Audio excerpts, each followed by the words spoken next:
The reflection in the sliding glass door showed a perfect life. A sprawling Seattle penthouse, a bottle of vintage Pinot Noir breathing on the counter, and a husband waiting for his wife. But when Elena walked through the door with wet hair despite the dry evening, carrying the faint metallic scent of a stranger's cologne masked by floral shampoo, the image fractured.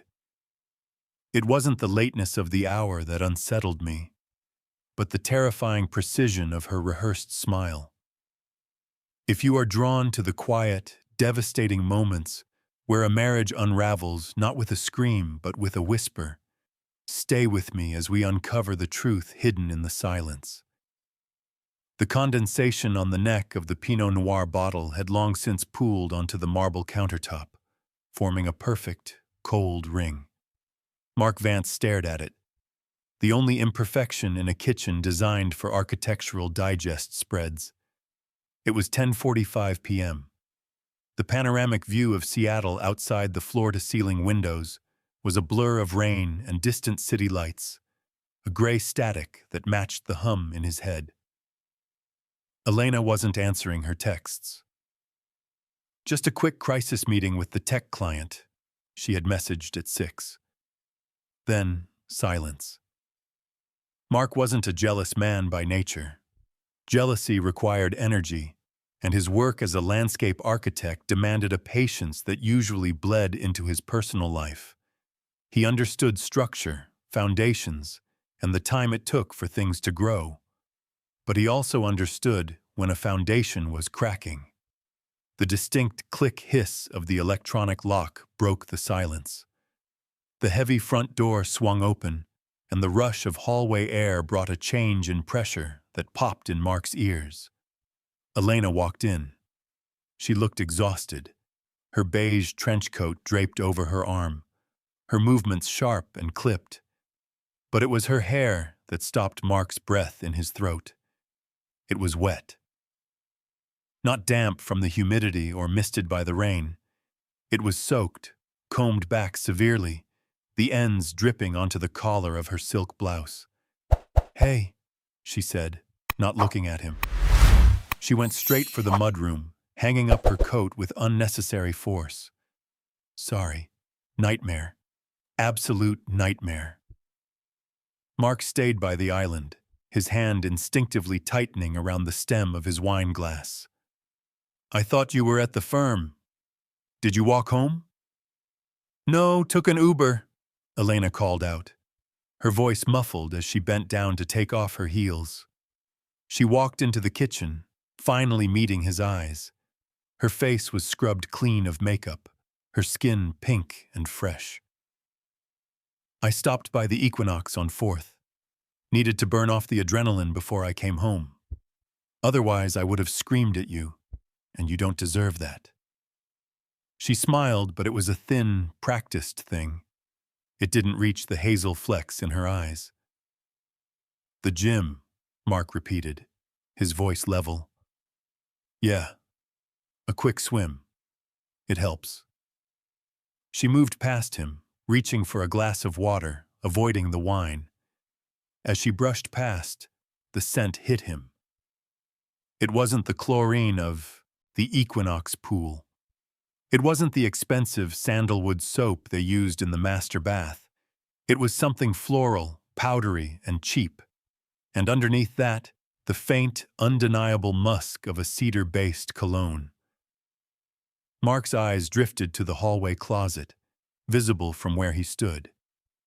He knew, with the certainty of a man who arranged spaces for a living, that her gym bag, the gray canvas duffel she never went to the gym without, was currently sitting on the top shelf, behind the winter coats. He had seen it when he grabbed his jacket earlier to take the trash down. "You went swimming without your bag?" Mark asked, the question hanging in the air like smoke. Elena froze for a fraction of a second, a glitch in her performance. She took a sip of water, covering the pause. "I kept a spare kit in the locker. Mark, I'm exhausted. Can we not do the inquest right now?" She turned her back to him, leaning against the sink, her shoulders slumped. It was a posture designed to elicit sympathy, to make him feel like the villain for pressing. In the past, it would have worked. He would have walked over, rubbed her shoulders, and apologized for caring too much. But tonight, the wet hair felt like an insult. It was sloppy. It was the mistake of someone who had stopped fearing the consequences. Mark's phone, sitting face up on the counter, buzzed. A single notification from the household server lit up the screen. Upload complete. SUV int cam 2024-124 P4. Mark frowned. Elena's SUV had been in the shop since Monday. She had been taking Ubers all week. Or so she said. Mark? Elena turned around, sensing his silence. Are you okay? Mark looked at the notification, then at his wife's damp hair. The pieces were falling into place, creating a picture he didn't want to see, but couldn't look away from. I'm fine, Mark lied, picking up his phone and sliding it into his pocket. Go dry your hair, Elle. You'll catch a cold. She looked relieved, almost pitifully so, and hurried toward the bedroom. Mark waited until the bedroom door clicked shut before he pulled the phone back out. His thumb hovered over the file. One video. That was all it took to turn a home into a house, and a marriage into a memory. He pressed play. Mark did not watch the video the night before. When his thumb had hovered over the play button, the bedroom door had creaked open, and Elena had called out for a glass of water. In a spasm of guilt and panic, he had locked the phone and slid it face down onto the marble counter, his heart hammering against his ribs like a trapped bird. He had chosen cowardice, or perhaps he had chosen to preserve the Schrodinger's cat of his marriage for one more night. If he didn't see it, it wasn't real. The next morning, the gray Seattle light filtered through the blinds, casting long, prison bar shadows across the duvet. Elena was already up. Mark listened to the sounds of her routine, the hum of the espresso machine, the soft rustle of silk, the click of her heels on the hardwood. It was a symphony of domestic perfection that now sounded dissonant. I'm heading out, Elena said, leaning over the bed to peck him on the cheek. She smelled of mouthwash and expensive foundation. Big day. Probably won't be home until 8. The car, Mark croaked, his voice thick with sleep and dread. Do you need a ride to the shop to pick it up? It's been there since Monday. Elena straightened up, adjusting her blazer. She didn't look at him. She looked at her reflection in the dresser mirror. No, I called them. They said they need to order a part for the transmission. It'll be another few days. Uber is fine. Okay, Mark said. Love you. Love you too. The door clicked shut. The silence that followed was heavy, suffocating. Mark got up and went straight to his home office, bypassing the coffee. He sat before his triple monitor setup, the glow of the screens illuminating his tired face. He didn't open the video file immediately. Instead, he logged into the cloud server's administrative dashboard. He needed context before he could handle the content. He pulled up the vehicle logs for the SUV. Elena had said the car was at the dealership in Bellevue, powered down and waiting for parts. The system refreshed. Vehicle status: active. Last sync: yesterday 9:42 p.m. Location history: cached. Mark's breath hitched. A car sitting in a repair bay with a transmission issue didn't sync its GPS coordinates at nearly 10 o'clock at night. He expanded the data packet labeled the digital ghost, the anomaly that had triggered the alert.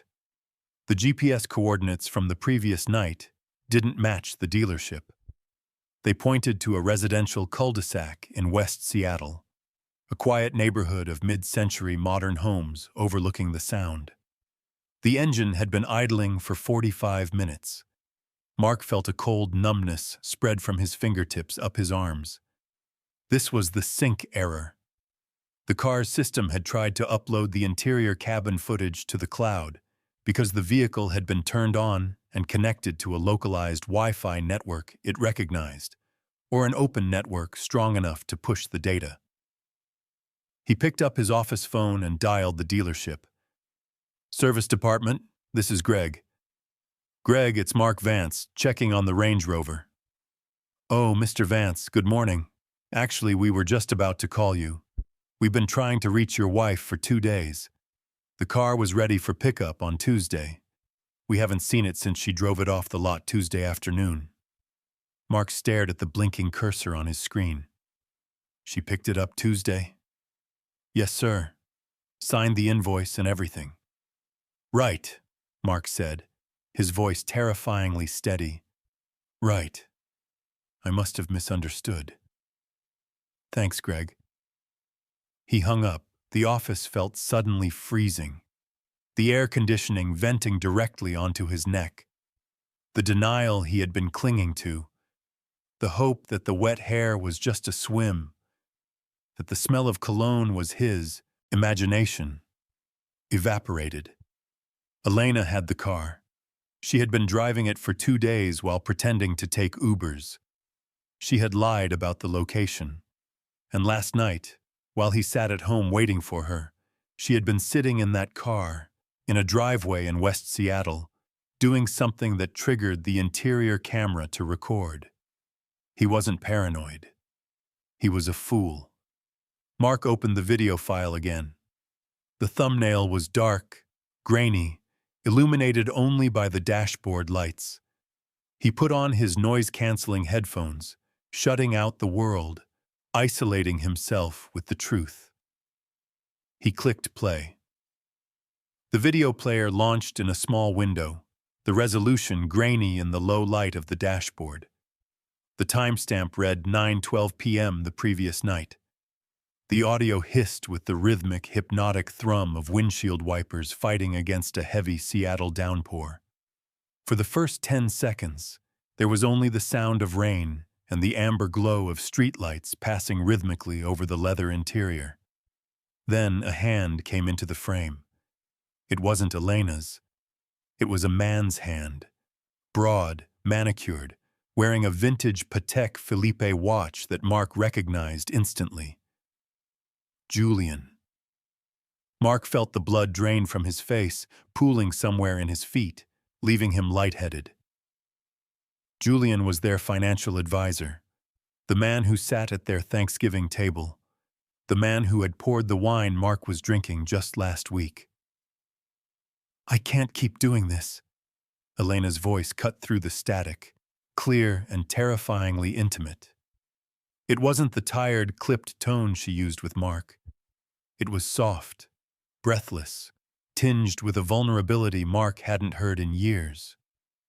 "You don't have to," Julian's voice replied, smooth and assured. His hand moved across the center console, not to grope, but to find hers. He interlaced their fingers, a gesture of sickening tenderness. "We stick to the timeline. 3 months. That's when the liquidity event hits. Then you're clear." Mark stared at the screen, his stomach churning. He had expected sex. He had braced himself for the guttural sounds of lust, the physical act that he could perhaps categorize as a biological mistake. But this was worse. This was logistics. This was a merger. "I feel bad sometimes," Elena said, though she didn't sound guilty. She sounded burdened. "He's so good.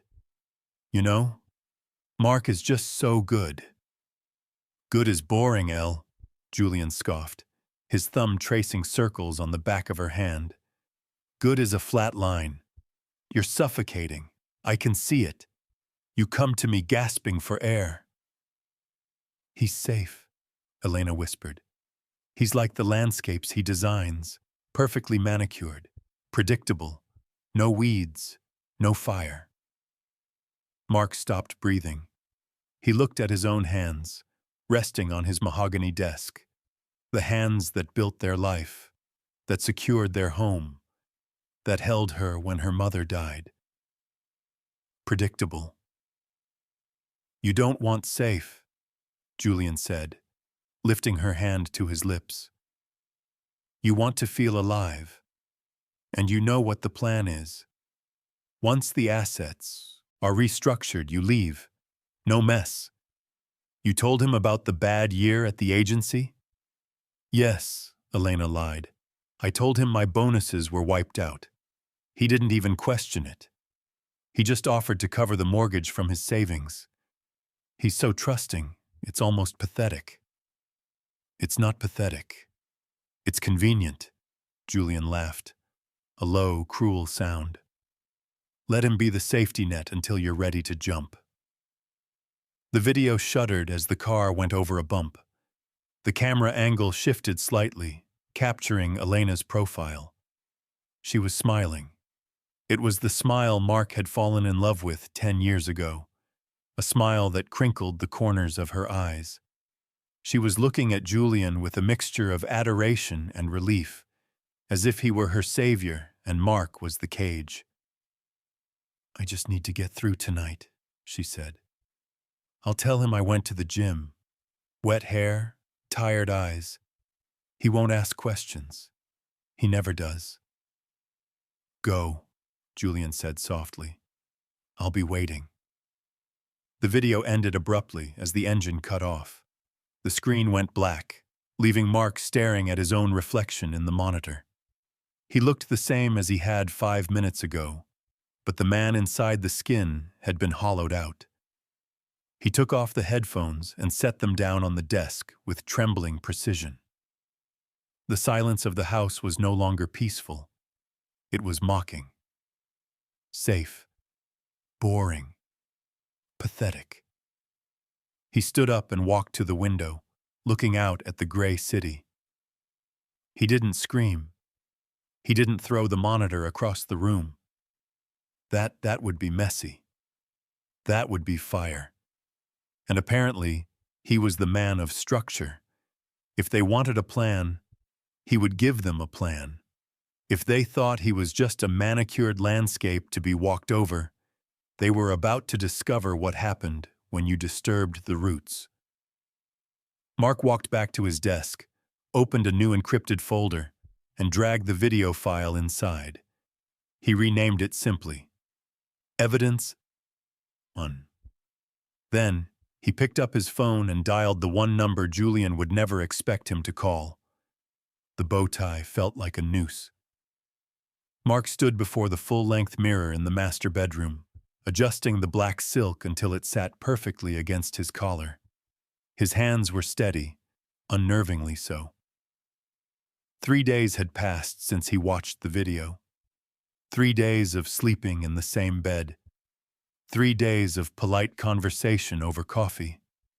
3 days of being the safe husband. "Zip me up?" Elena's voice drifted from the walk-in closet. She stepped out in a floor-length emerald gown that clung to her frame like a second skin. It was backless, daring, a dress designed to be looked at. Mark turned. In the past, this moment would have taken his breath away. He would have walked over, kissed the nape of her neck, and told her she was the most beautiful woman in the city. Now all he saw was a costume. He walked over, his footsteps silent on the plush carpet.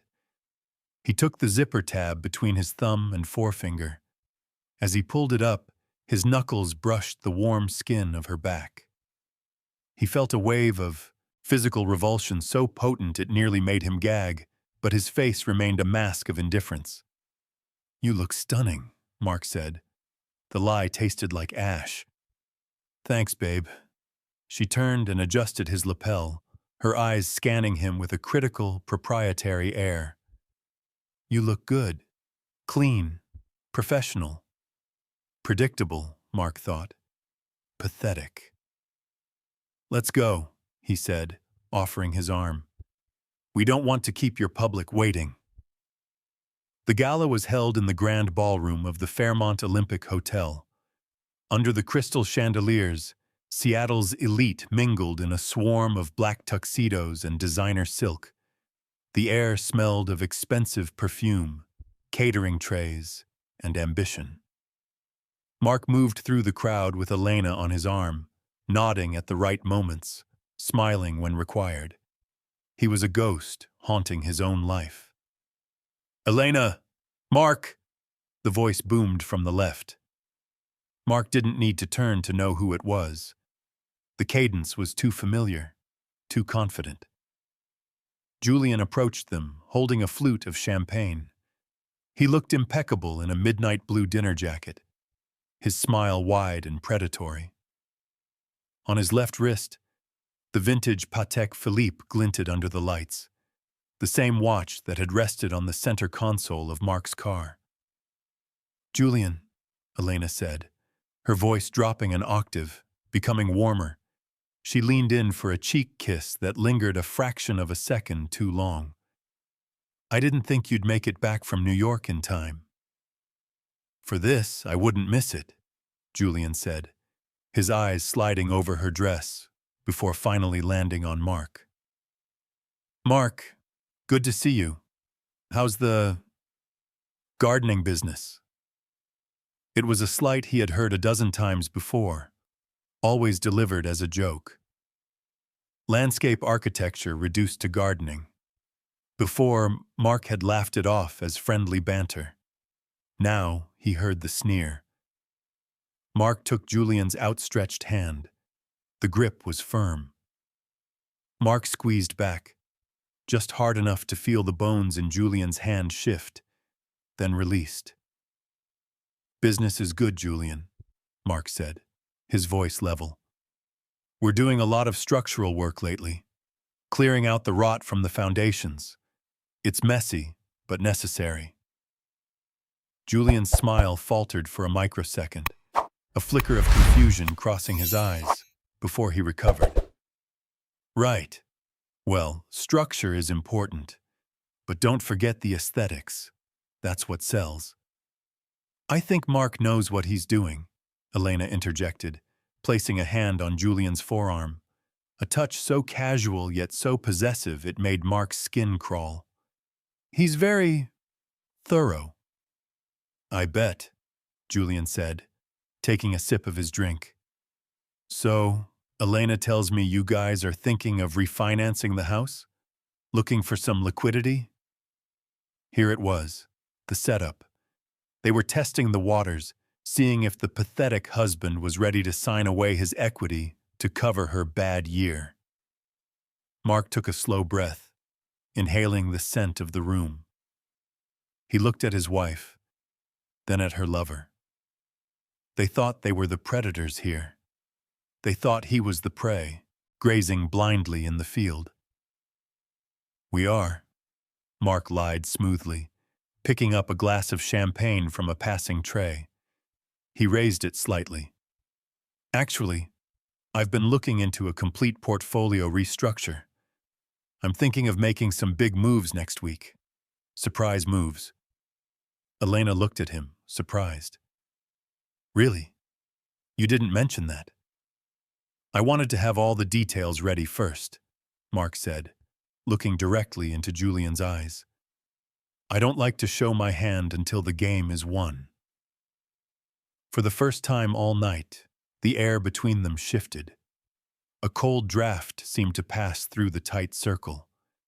Julian lowered his glass, his eyes narrowing slightly. "Well," Julian said, his voice lacking its earlier warmth, "fortune favors the bold, right?" "Absolutely," Mark replied, taking a sip. The champagne was cold and sharp. And the patient.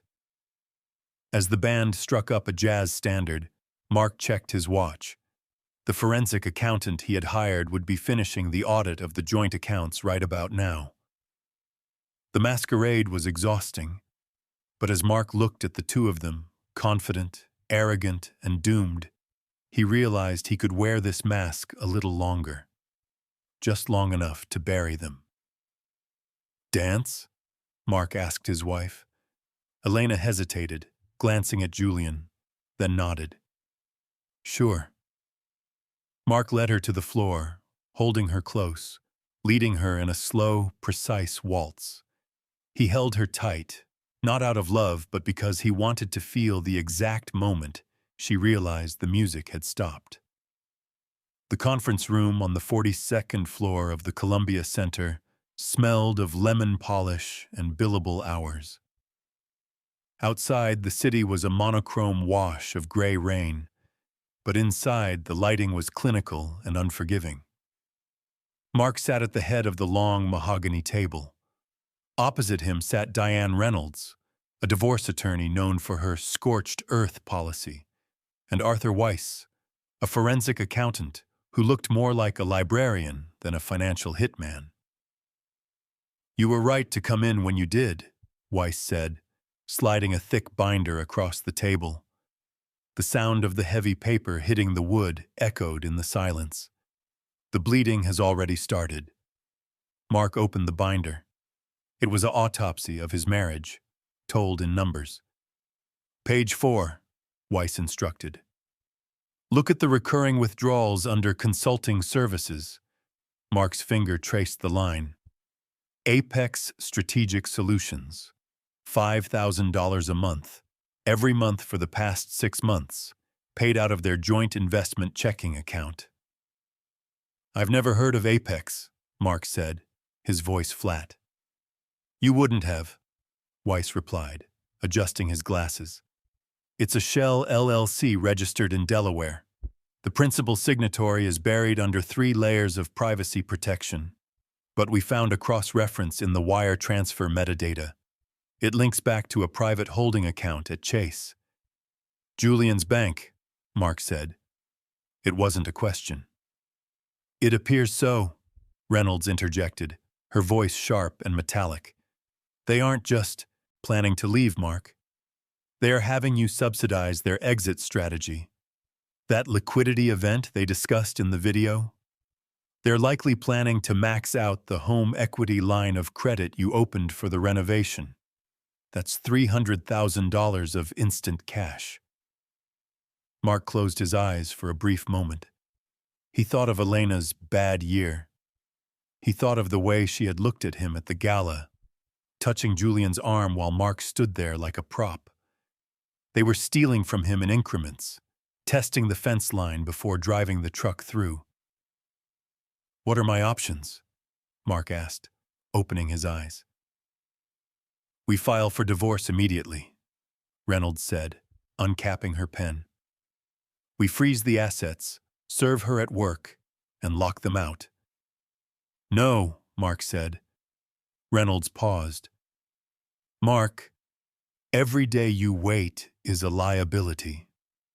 If I serve her now, she spins the narrative," Mark said, his mind working with the cold logic of a structural engineer. "She plays the victim. She says I'm controlling, abusive. Julian rallies their social circle. I become the villain." He looked down at the binder. "I need to stop the bleeding without showing the knife." "We can put a hold on the HELOC," Weiss suggested. "Flag it for security review.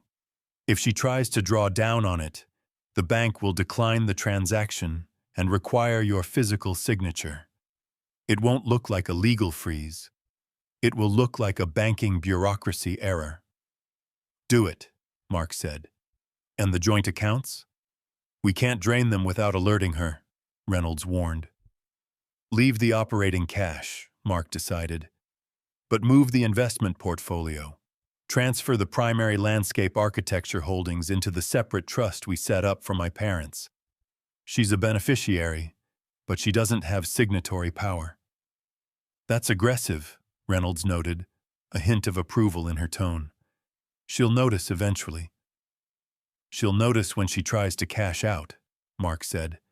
"By then, it will be too late." Mark spent the next hour signing documents.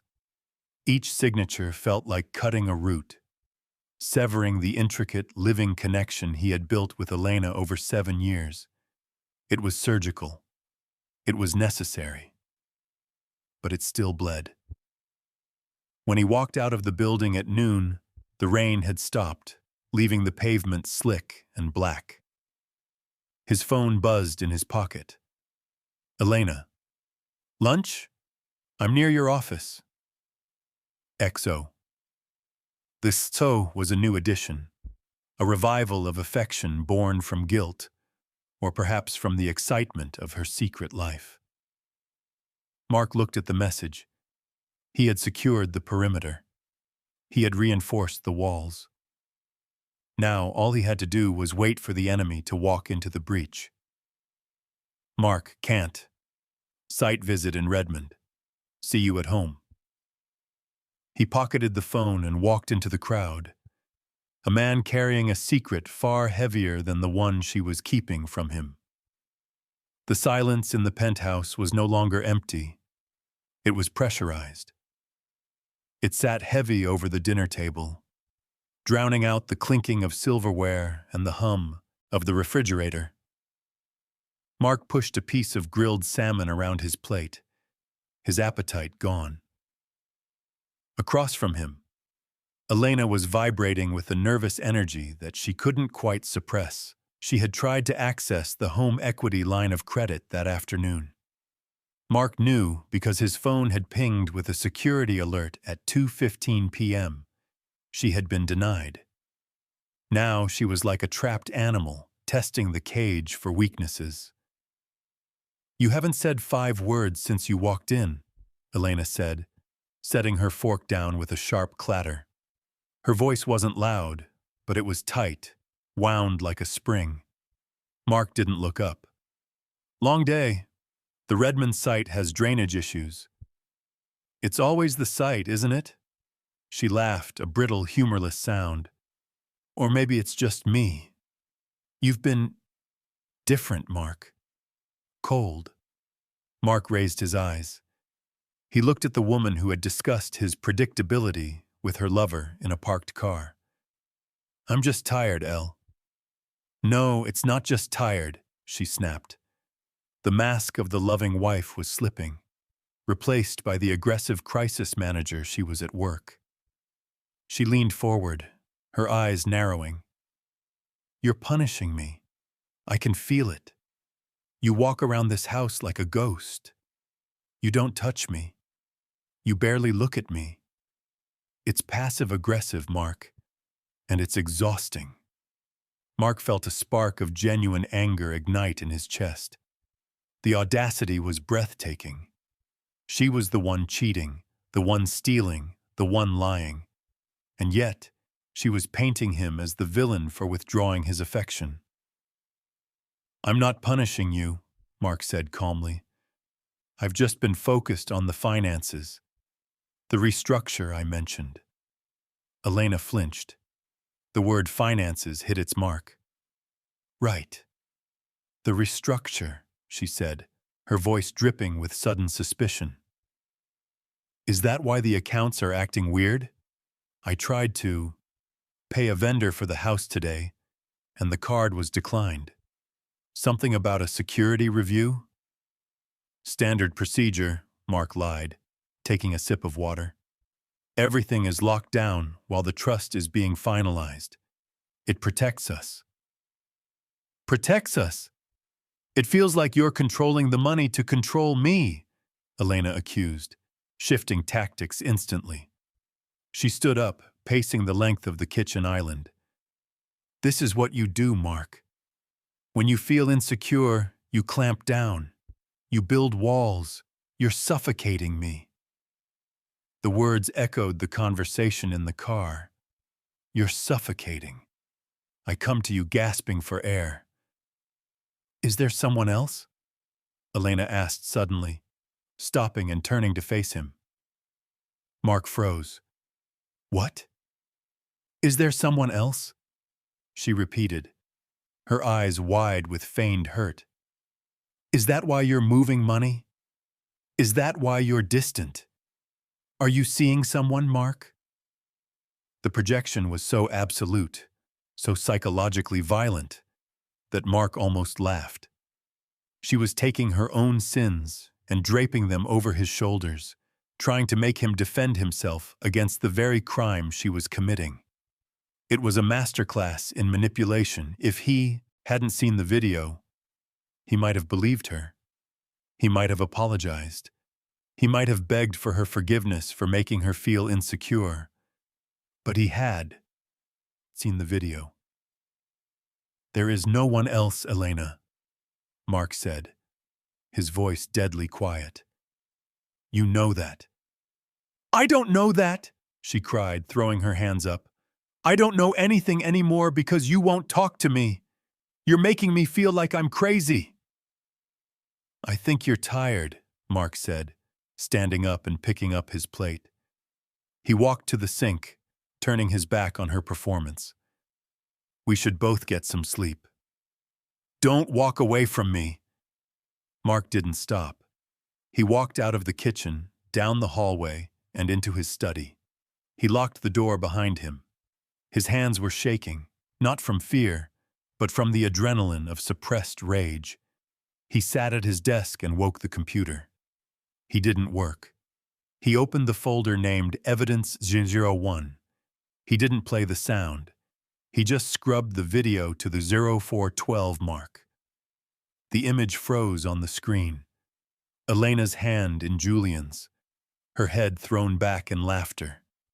The intimacy of betrayal. He stared at it for a long time, letting the image burn away the gaslighting. He wasn't crazy. He wasn't cold. He was the only one in the house seeing things clearly. She was panicking. The money was frozen. The liquidity event was failing. The timeline was collapsing. Mark closed the laptop, let her scream at the walls. He had the truth. And in 2 days, at the anniversary dinner, everyone else would have it too. The dining room table was set with the precision of a surgical instrument. Crystal stemware caught the dim light of the chandelier, refracting it into sharp, glittering prisms on the white tablecloth.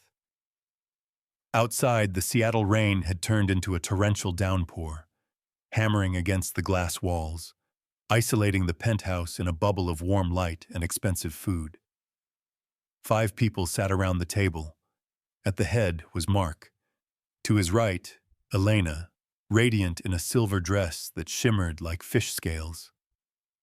Opposite her sat Julian, relaxed and charming, swirling a glass of the Cabernet Mark had decanted 2 hours ago. At the other end sat Elena's parents, Robert and Cynthia, beacons of old Seattle money and rigid social expectations. "To the happy couple," Robert boomed, raising his glass. His face was flushed with wine and satisfaction.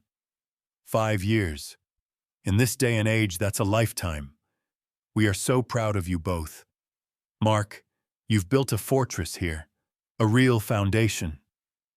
"Thank you, Robert," Mark said, his voice smooth, devoid of any tremor. He cut a piece of the rack of lamb, the knife sliding through the meat with effortless ease. "Structure is everything." Elena beamed, reaching out to squeeze Mark's hand on the table. Her earlier anxiety seemed to have evaporated, replaced by the confidence of a woman who believed the storm had passed. "Mark has been wonderful. A little stressed lately with the portfolio restructure, but he always comes through." "Smart move," Julian chimed in, nodding at Mark with a patronizing smile. "Liquidity is king right now. You're making the right choice, Mark. Moving assets around protects the future." Mark chewed slowly, swallowed, and dabbed his mouth with the linen napkin. "I couldn't agree more, Julian. Actually, speaking of the future, I prepared a little something for tonight."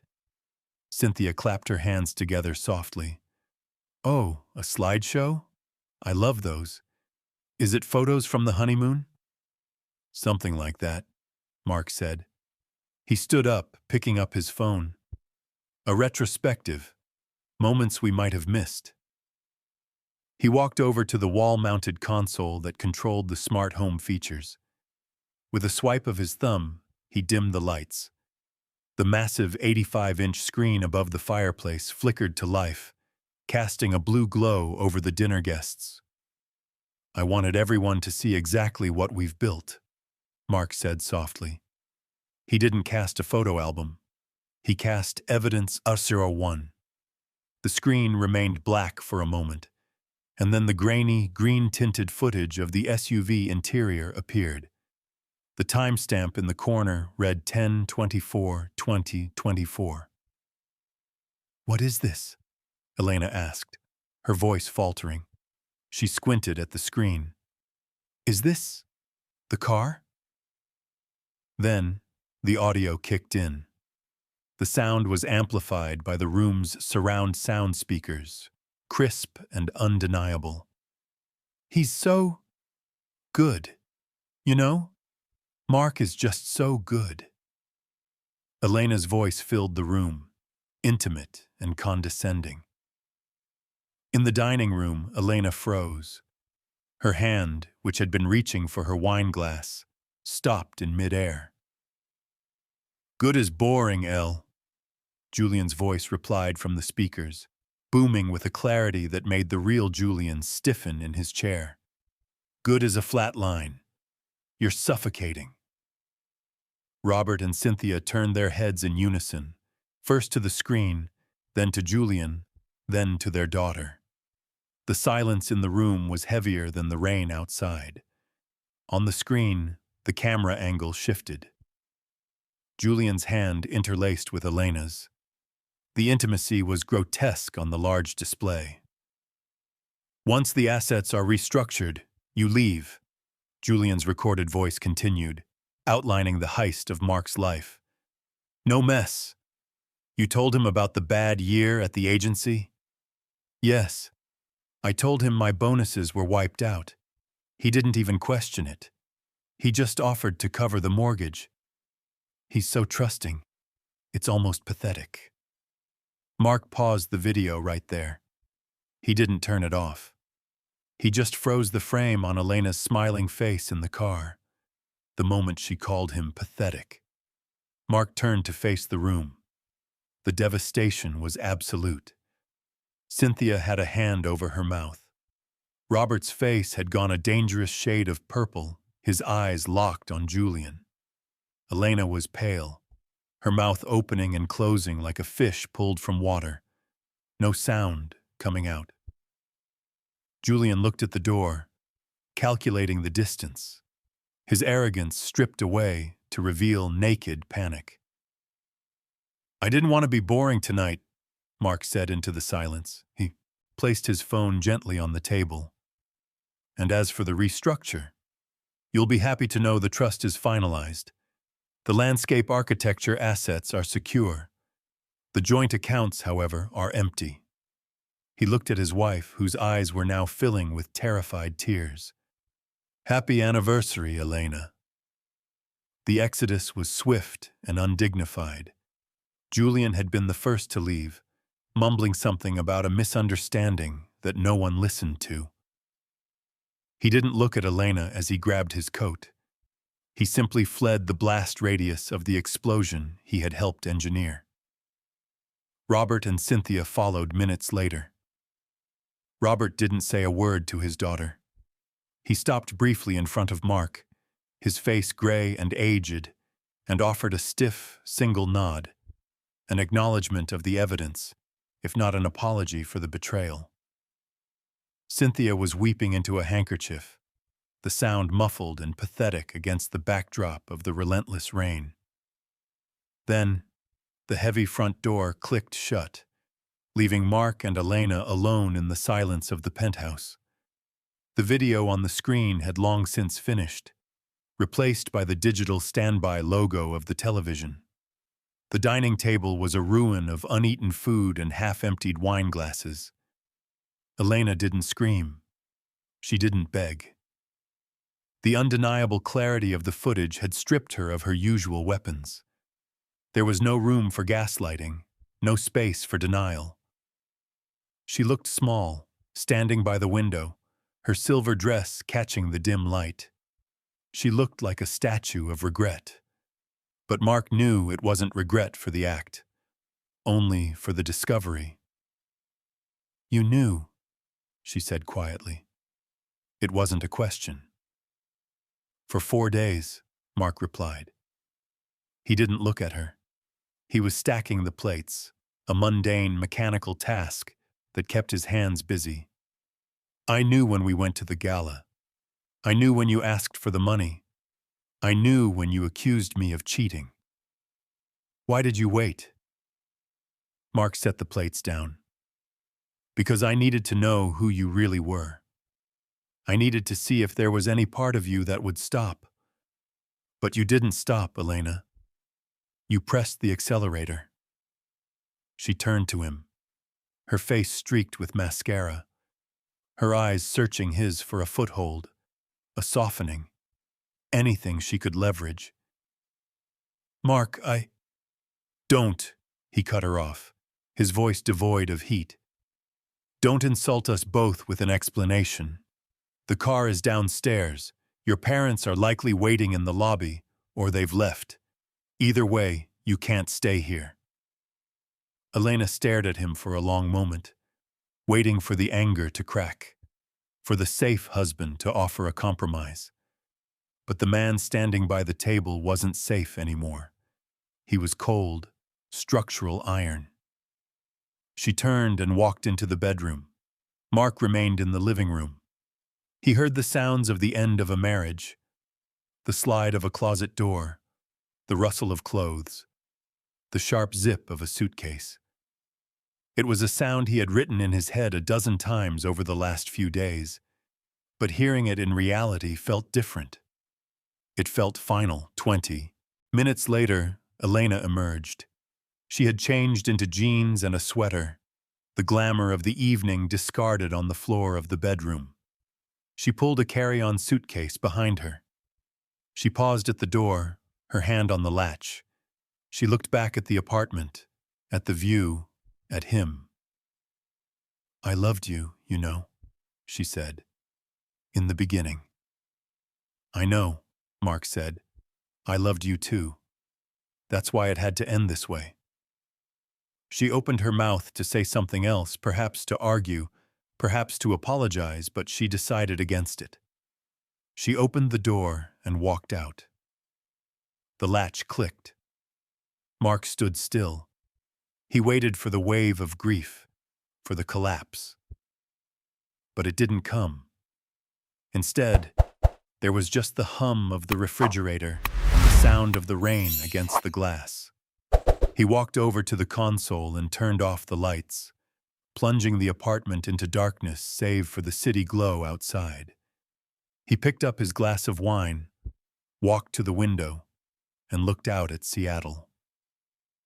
The city was a grid of lights, millions of lives intersecting, connecting, and breaking apart. The apartment was empty. The we was gone. The assets were secure.